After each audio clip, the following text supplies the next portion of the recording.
circuito, ¿no es cierto? Tiene un sistema.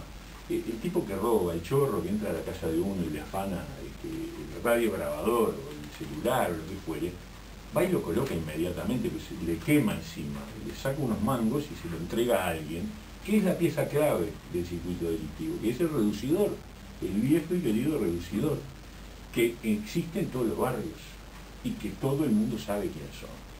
Y uno se pregunta por qué la policía no lo sabe. Entonces empieza a preguntarse por qué la policía no actúa si esa es una pieza decisiva del circuito del delito.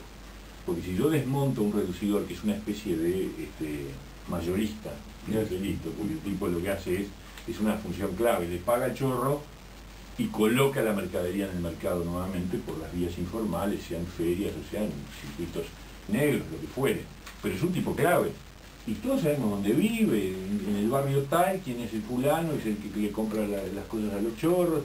Todos saben. Ahora, todos sabemos también que las ferias y esos lugares venden eso y tampoco pasa nada. Entonces uno dice, pero caramba, vamos, hay que exigir otro funcionamiento, porque uno tiene legítimamente el derecho de pensar que si esas cosas no se hacen es porque hay alguna falta, una omisión de parte de una institución que tiene a su cargo la seguridad pública.